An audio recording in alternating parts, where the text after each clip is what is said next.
Hello बच्चों, let's see the question. The question says that if 4ab equals to 3h square, then the ratio of slope of the lines represented by the equation ax square plus 2hxy plus by square equals to 0 will be root 3 is to 1, root 3 is to 1, root 2 is to 1 और 1 is to 3। ठीक है, तो चलिए उस question को solve करते हैं। मैं लिखता हूँ सबसे पहले की कॉन्सेप्ट। देखो, हमारे पास ये क्या है, सेकंड डिग्री का इक्वेशन है। होमोजेनियस इक्वेशन जो ओरिजिन से पास हो रहा है, पेयर ऑफ स्ट्रेट लाइन है ना। तो हमारे पास जो होगा A X square plus 2hxy plus B Y square is to 0। तो अगर इसका स्लोप अगर मान लो हमारे पास m1 है, m2 है, तो m1 प्लस m2 की वैल्यू कितनी हो जाएगी हमारे पास, -2h अपॉन बी। और प्रोडक्ट ऑफ स्लोप्स कितना हो जाएगा, m1 m2 की वैल्यू हमारे पास कितनी हो जाएगी, a बाई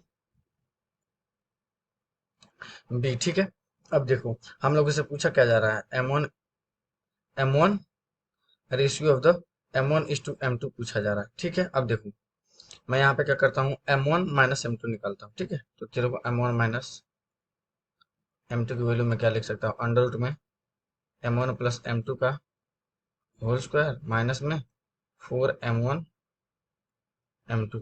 तो m1 माइनस m2 की वैल्यू कितनी हो जाएगी हमारे पास, m1 प्लस m2 हम लोग निकाले हैं, कितना आया है, -2h अपॉन बी।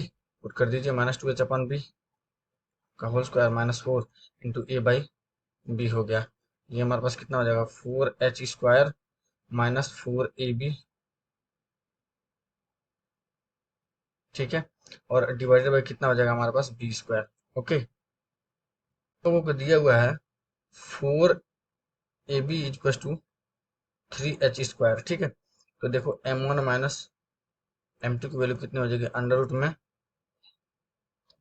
ये मैं लिख सकता हूँ यहाँ पे, देखो 4h square minus 3h square divided by B square. तो मेरे पास हो जाएगा अंडर रूट में h square upon B square. तो इसको मैं लिख सकता हूँ h अपॉन बी।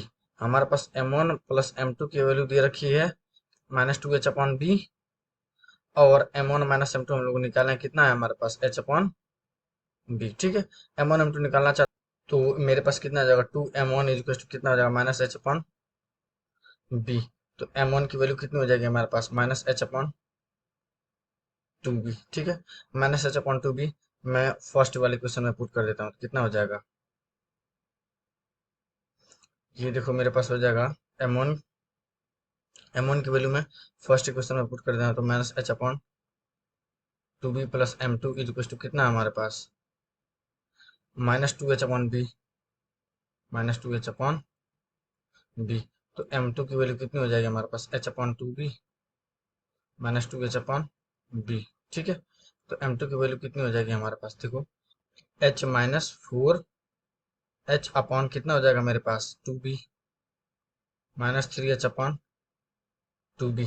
तो m1 अपॉन m2 की वैल्यू निकालते हैं हम लोग, कितना हो जाएगा, m1 की वैल्यू हमारे पास कितनी आई है, -h अपॉन 2b,